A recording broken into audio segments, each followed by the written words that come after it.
My guest today is Marcia Reynolds. She is an MCC coach. She's a trainer and author of Advancing the Transformative Power of Coaching and Heart Powered Leadership. She's a global guru, top 10, and Coaches 50, and an Impact Award winner. She's also the author of a newly revised book, Coach the Person, Not the Problem, a guide to using reflective inquiry, and it's on its second edition as of last week, right, Marcia? Absolutely, and it hit number 1 on the 2nd day. Well, welcome to the Yeah, Sage Players thank and you. the Conversation Number 5 podcast. It's fantastic having you on the show. My listeners are really curious people, and the first question I had, well, and congratulations on that. That's quick. What do you think got it up there so quick?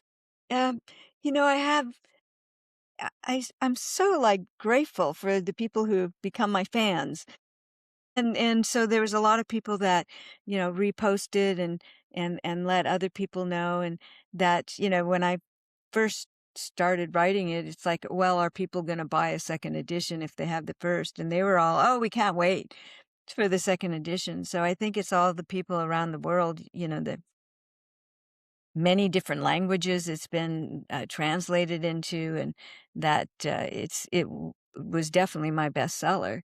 That it made such a difference for them, and I love it when they tell me the difference that it made. That there were so many other books they read, but that was the one that really helped them understand coaching and what it was they needed to do.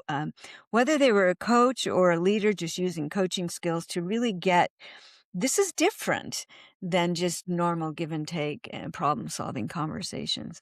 So that I've made a difference for people, that they are giving back to me by helping me to get the word out. Mhm. Dating and lovely. And how many books total is it? Because you're referencing a few as I'm listening to the. Yeah. Well, I have 6 published books. Then I have one that I self-published, that was I learned everything you should never do when you self-publish, and a few of them still sit in my garage. It was So a good learning. So, yeah. So, but then, I self-published a book, Outsmart Your Brain, and after that, I met with my publisher, who published my doctoral dissertation results. Actually, they had me write a book about, "So now what do you do? Now that we know this, what do you do?" And that was for high achieving women. That was my first published book with Barrett Kohler, and I now have 5 published books with Barrett Kohler. So well, and there was a beautiful description in this one, the second edition of Coach the Person, Not the Problem, of why you write your books. And Uh, when I heard it, I was like, oh, that's it, right? Can you yeah. remind us what the main reason is? Well, I actually teach for 5 coaching schools in the world, and I mentor coach, and there's 2 things. One, I'm constantly researching. I'm a geek when it comes to learning research. What does it take for us to learn and grow? I really want to know this because I ran training departments in companies for years, and so I always want to share that. But I see also, like, where coaches get stuck, and what is the moment that they're like, "Oh, forget this. I'm going to give advice," that they give up on the coaching, and or they get stuck with, "I have to ask this question," and then it becomes more formulaic and a performance instead of a spontaneous interaction, and so that somehow it's moved into this more, checklist. I must do this and this and this when I coach, and that doesn't really connect with the person, and so when I see this, I want to help them, get beyond the shoulds and the lists that they think they have to adhere to understand that, yeah, you have to learn those, but then you have to forget them. And that just trust, and that embody the competencies, that I know enough that I have to find where we're going and what's stopping you from getting there, and what are you gonna do next? I know that. So if I can just, be curious and really listen in to those things that you tell me, what you want and what's getting in the way, I'll pull it out from you and offer it back. But that requires I'm fully present and not in my head. So I really like to work with coaches to come back to it is the flow of the conversation that makes the difference for the client, that they're then willing to be vulnerable, to go deep with you, even in a very short time. Yeah. Well, and you do a beautiful job in both editions of explaining why we do that. Like we have received as coaches a pretty, and leaders are receiving the same training, this set of formulas, these set of rules, and they serve us well, but Mhm. they can erode our presence because we're wanting to follow those rules. Yeah. Yeah. And I think the purity of them work, but if we're overly focused on them, we miss Yeah. that presence piece. You have this there's this wonderful section where you're talking about the myths and debunking them for them. For Yeah. well, Yeah. seeing their virtues and seeing the truth within the statement and then debunking it a little bit. Yeah. I found one piece really interesting, especially having just certified as a master certified coach, which Yeah. was really just what you said. It was I had to forget the rules to Yeah. quit Right. my And head. congratulations. That's great. Yeah. Thank you. But it was really truly that, Marcia. Like when I was in my head and I listened to my recordings with or Yeah. without my mentor coaches, I knew I was in my head. Yeah. And I wasn't disappointed, but I could hear it. I could see it and felt it. Once I started to not think about the rules so much, it really helped. The piece that I think is really interesting for business communicators is this idea that certain questions will yield that connection. Mhm. Can we talk about that a little bit? Like, Yeah. I know when we hear, if we hear, that's a good question. If I hear that in coaching, I'm like, huh, is it? So I briefly fall out of presence. But if I Yeah. had to think back Yeah. about when and if I hear that, what is the connection between them? I think I was just really curious. And Mhm. I used their words or I challenged them. I al Mhm. sometimes it's flipping it. Like, they say, "This is really, really hard," and it's like, Mhm. "What would make it easy?" Or Yeah. it's not one thing. Mhm. It always feels a little, spontaneous or centered at the same time. What am I talking about there? Tell me about this idea about the questions and not really Yeah. needing a list of them. Excuse me. The question should come from the conversation, not from your memory. Because then oftentimes if it's from your memory, I have to remember to ask this question. It's often out of context. It's like, oh, to meet the competency, I have to ask these questions. And how many coaches that I mentor that they'll send me a recording and the first half is awful. And then they start coaching because the first half is, I've got to ask this. I've got to ask this. I've got to, okay, now I'm done asking that. Now I'll be with you.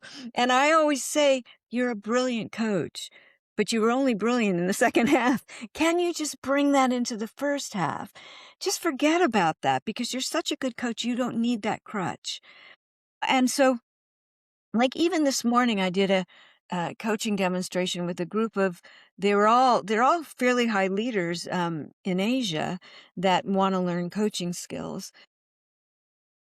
Uh, I coached this gentleman who was like, everything's like changing, and and I really want to know, um, how to be with them, and but what he really wanted, he wasn't saying. But I pulled it out of what he was saying. I just wanted to know, how do you see this situation? What's your challenge? What is it you want and what's your challenge? And I was using his words. And it actually came out that he's not comfortable because he's not a good dad. you know, that we unwrapped that, but when we were debriefing, there were so many comments of, well, it was amazing how you led him to saying that. I said, I didn't lead him anywhere,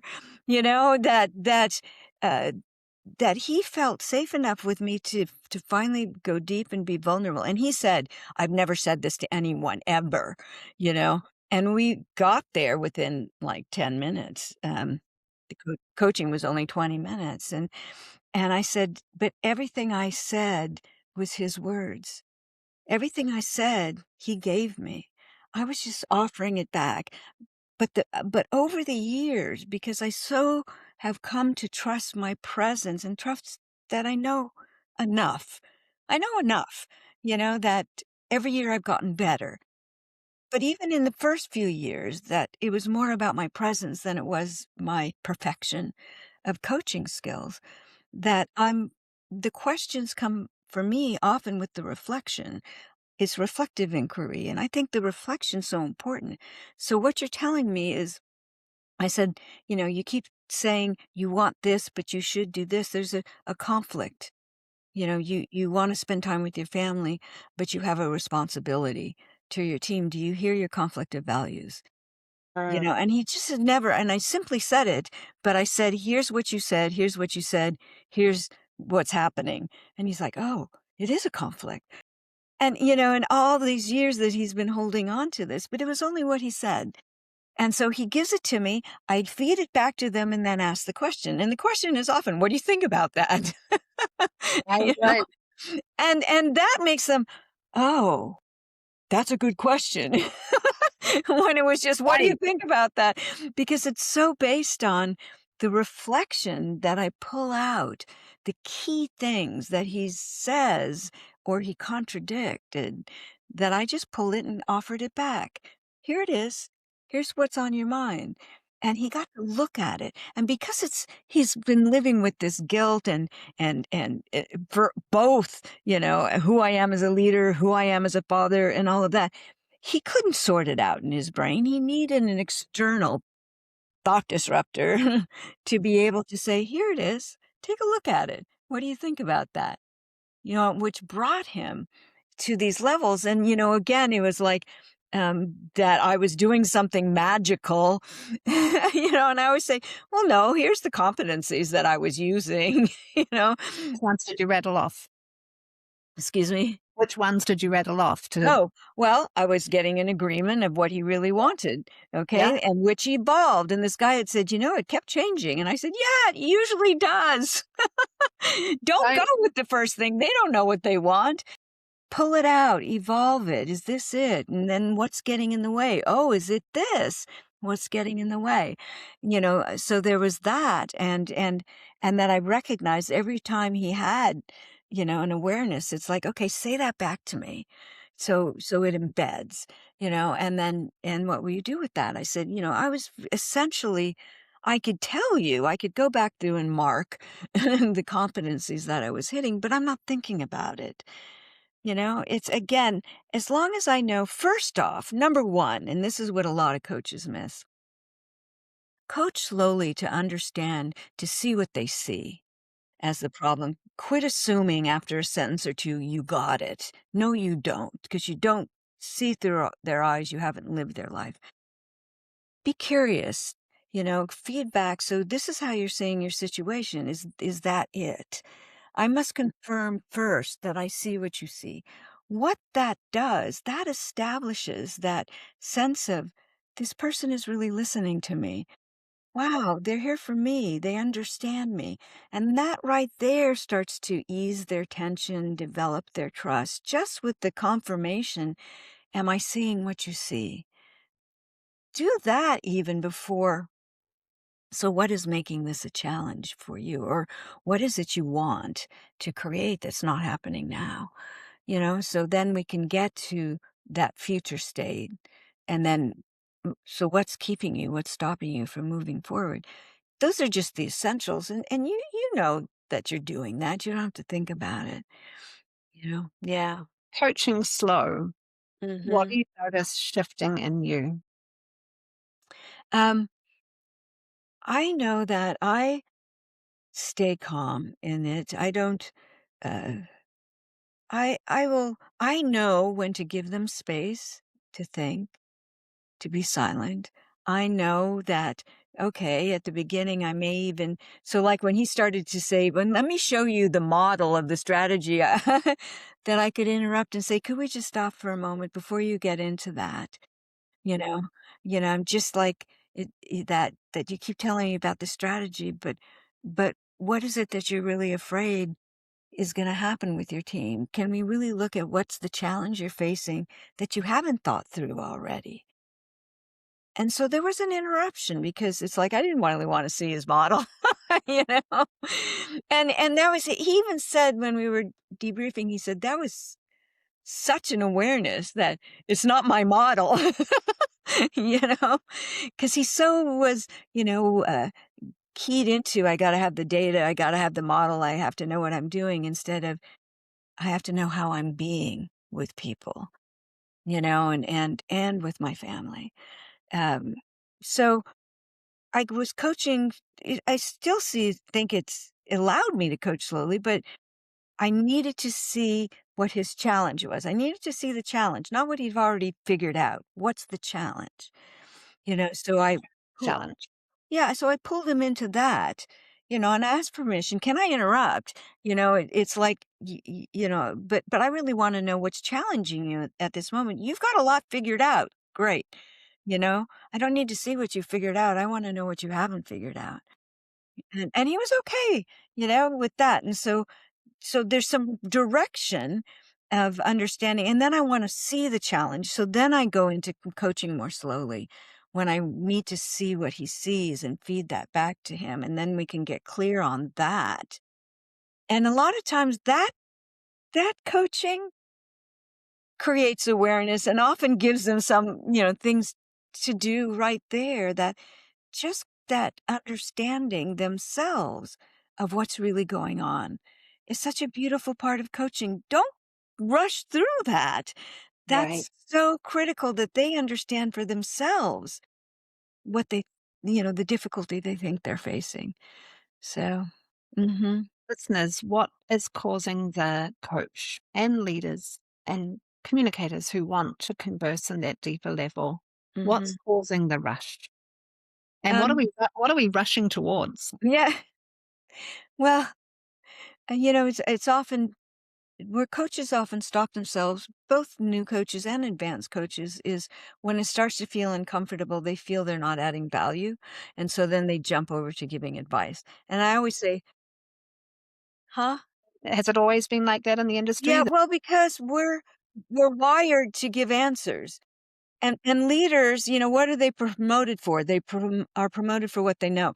So they define themselves as experts instead of, and I always say, are you willing to give up being the expert in order to be a coach or to use coaching?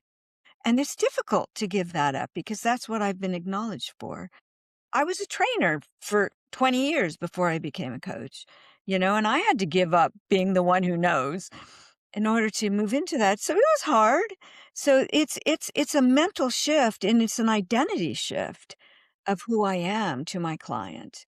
And so falling back on the old ways of giving solutions, that's a habit that takes time to overcome, and to trusting the coaching process. But once they start seeing the results of the coaching, it's easier.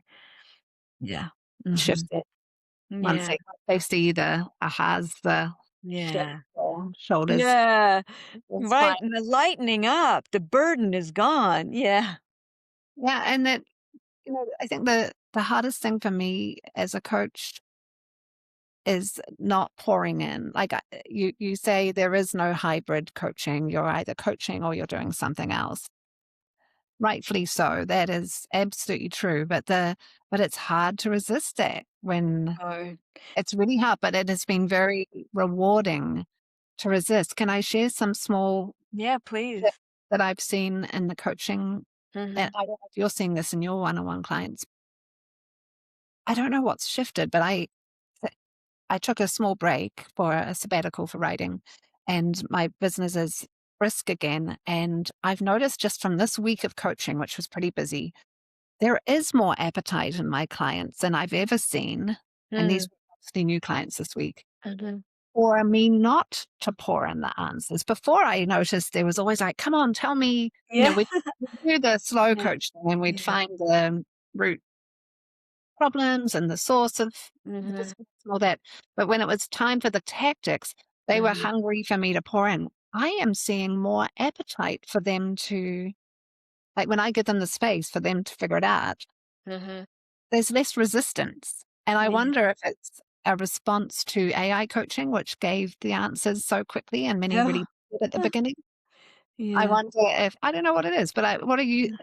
That's I so think that's part of interesting. the pressure that coaches have felt, like there's this myth or belief that we are only bringing value if we pour in. Yeah.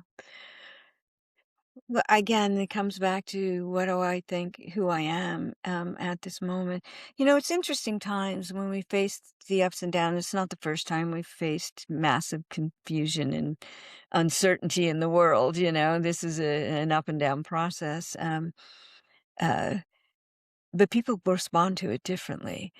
That sometimes it's being just with the coach is the breath of fresh air they need in their day because the day is awful. I've got a client that we're working with that, everything is so upside down because of tariffs and now supply chain limitations because of the shipping blocks, and they don't know how they're going to meet their demands. And I mean, it's just crazy. But to have a moment to not think about that, just to be, can I just be with someone who's really listening to me? And so it's not even that they want answers. They just want a moment to be listened to. So that I think that that's one great gift that we provide, that the moment in the day, because once they walk out, back out into the hallways, it's back on, so that could be it. But also what you said, that, I mean, they can go just a surface level problem solving. They can go to chat AI for that. Um, but AI, uh, can't do the emotional exchange, that I can give me answers, but are they gonna make me feel safe? Probably not. I might feel like, "Oh, okay, now I have something to do," but that doesn't necessarily make me feel safe in this uncertain world.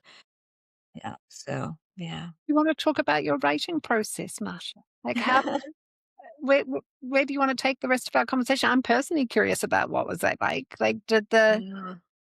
what was it like to do a whole new edition?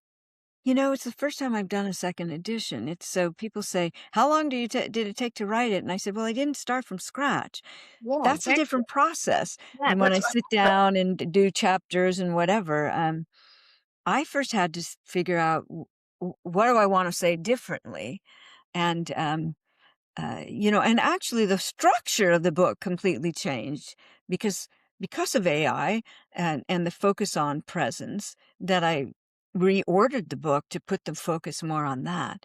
Um, and then to bring in all the new research I have around that. So it was more about first just looking at the structure and the reordering, and then I rewrote entirely the new introduction, and the introduction to the two sections were completely new. And there were some pieces that were new. So I then looked at what is it that's completely new.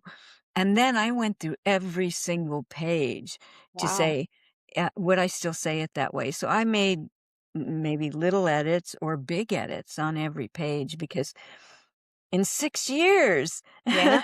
Well, what we it's now know about the brain and connection and all that, there's so much. well, and Yeah. that was a lovely piece of it too, just the extra research. And I do think AI's changed I mean, I've only been in this industry 6 years, so it's changed from the time I entered it. Wow. Yeah. Wow. Yeah. Mm. Um, talking about the writing, like, were you always writing? Was it something that you did Yeah. in Yeah. your childhood like me? I was always a writer, but when did Yeah. it become a part of you? I I won a poetry contest in the second grade, and it Okay. was like, I want to be a writer. But I think that's when I recognized I really loved it. It was a joy for me. And different things, whether it was, the dark poetry I wrote in my tough adolescent years, or stories that I created, and what got me through corporate. I've written 3 novels I've never published. That was how I stayed sane in my corporate world, you know? So the writing has always been there and has, gotten me through, dark times as well as, it being a pleasure. Yeah, well, that's a But I pleasure. have to tell you, when Barrett Kohler agreed to publish, my first published book, Wonder Woman, I cried. I said, "You made a little girl's dream come true." So, yeah. It's super validating. Just Yeah, yeah. So, yeah, I yeah. had to keep going. But I do feel like, and I like always to tell people, when somebody puts out a book, don't immediately say, "What's your next one?" They always say that, Writing right? answer. I'm like, "Don't ask me that now." I'm Well, I'm sure it's, like, exhausting. I know. I'm not writing another one. Heard, well, especially, a second edition, I can imagine that would be I feel like there's a free flow perhaps with the first one. Of course, there's some order and structure, but if you're going in for a second one, I'm sure Yeah. I would feel like I'd really want to be making sure everything well, like you said, the industry's changed, it's been 6 years, Mhm. but your views on things have changed too, and your perspective. Absolutely. Yeah, the funny thing is, so I have an online, self-study program. I used to teach it live for coaching.com, and then we moved it online because now I teach a mastery program for them. But I had to watch. They had sent me 5 years of coaching demos to choose 10, and the first couple of years, it was, like, from 2020, I couldn't even watch them. It's like, "Who did that? Who's that? I can't oh my god, what was I doing?" And this is after coaching for 15 years, but in the years, the 5 years that I had been teaching and coaching, I had changed so much. So pretty much throughout 2020, 21, and then looked at the next 3 years and found 10 that I thought were good instructional tools. But that taught me a lot also. It's like, okay, look at how you've changed in just the 5 years, even after coaching, for actually, if 2020, it would have to have been 25 years I'd been coaching, and I still have so much more to learn and develop. Yeah, it's a path up, it doesn't end, I don't think. I Yeah. don't think it ends either. What did this rewrite or revision, the second edition, what did it teach you? Um, the whole, I really got into more of uh, the energetic exchange, and I have, he's become a dear friend who, writes books on collective wisdom, and, he just, co-authored a book called, Space is Not Empty. And I love having conversations with him about the field, and the field that is created with our energies and our emotions. And that's such a significant piece. The space is not empty between us ever, and it may be a connecting space and it may not be, based on our own emotional, and distractions that we may disrupt the space. And there may be disorder in the space, but if we can keep it flowing with our care, our curiosity, our compassion, that it keeps the conversation flowing. So there's so much that I really got into. And even since I wrote the book, that, now is coming up in conversations that, helps me to go even deeper into what that is, which again, AI can't replicate that. No. I'm not hearing any major feelings of threat from AI in coaching. Not at that level, but you have to take it at that level. Again, the first level will be replicated. But to move them beyond into, more advanced coaching is advanced is no longer advanced. It's now basic. It's like they always say, bachelor's degrees used to be the foundation. Now it's masters. You have to have a master's. That's a foundation. It's the same in coaching. To compete and be out there, that you have to move through the second and third levels of coaching, and in order to be competitive, with AI, but also to make an impact with your coaching. Find that I think initially I might have been a little, not threatened, just surprised because a lot of former clients told me they were no longer sponsored coachees of mine Uh, through BetterUp, where I do a lot of my coaching. uh And we stay in touch and they say, yeah, actually, the coaching's not bad. So I was like, oh, I was surprised. I was actually quite surprised that it seemed to hit the spot for many who just needed those quick fixes. Mhm. But being back now and coaching 25 times this week, I like, Wow. Yeah. yeah, I was like, wow, no, there's a real appetite for this more structured, for Yeah. the business piece still. And not just that, a real appetite for the client to figure it out themselves, to have the space to make their own Yeah. actions. And I It's just very like, empowering. very And and when that's what the we're doing. Yeah. It's Yeah. it's just so lovely to see. Um, Mm. I know we've got a hard stop soon, but I wondered, can I ask just one question about interruptions, which Yeah. you bring up as one of the myths that we need to challenge, that Uh-huh. it's directive or disruptive to interrupt or wrong to interrupt. Yeah. In business and in coaching, tell us more about why how to do it artfully or how to do it in ways that don't offend. Because a lot of my clients come from backgrounds where it is actually incredibly impolite to interrupt. Yeah, So, yeah, the culture. Yeah. especially up the chain, especially when they're communicating with someone above the highway. Yeah. Um, the main factor is what's the purpose? Yeah. If the purpose is, "No, I wanna tell you what I think," then it's rude, and it disrupts the connection and then people feel dismissed. But that's not what you're doing in coaching. I have a coaching purpose as long as is like with the gentleman this morning. And I've only once in my 30 years of coaching had somebody upset when I interrupted, but he had like launched into what his mother did to him when he was a child that was, that's making difficult. And I just said, could we stop for a moment? I just want to know how is that impacting your decision you need to make? And he's like, you need to hear my story. you know? But afterwards, he said, I did get mad at you, but it's because I always want to tell that story, but I guess I don't have to tell that story. I mean, he didn't realize till later. But honestly, when and I don't always remember to ask for permission, but it's good to say, could we stop for a moment? And then but then give the coaching purpose, and frankly, that's a part of the ICF competency says it's okay to interrupt if you give the coaching purpose. If I have a purpose. Oh, so, I just want to, stop for a second. For him today, it was, you're going off on this track and I just really want to get clear on what your challenge is, and then I might ask the question, can you define that for me? He went directly into it.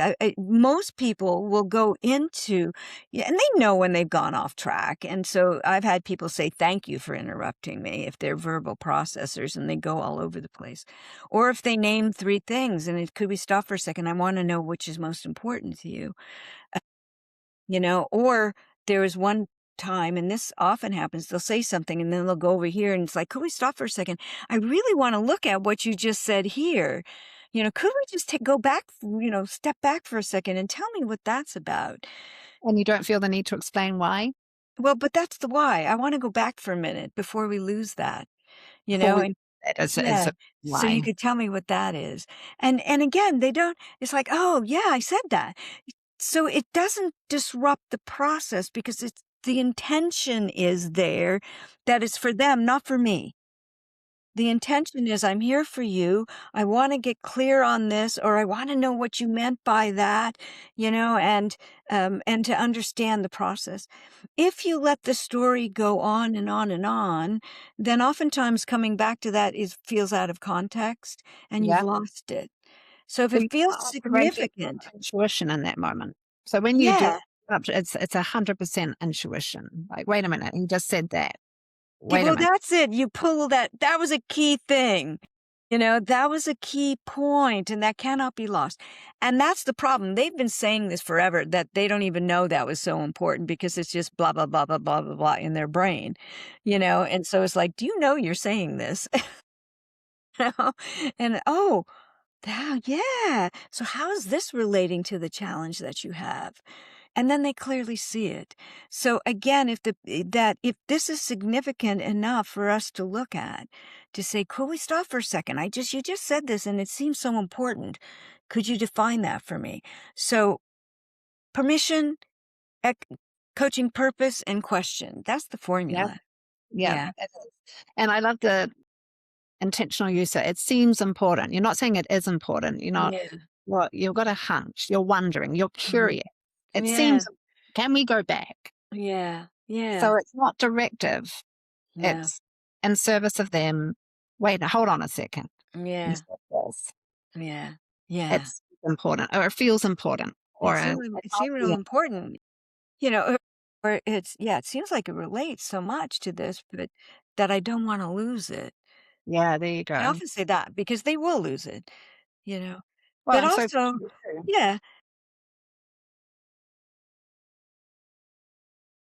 know that they will always tell you what it is, so, like, today when they were saying, "And you led him here." I didn't lead him anywhere, I was actually shocked by some of the things he said, which is great.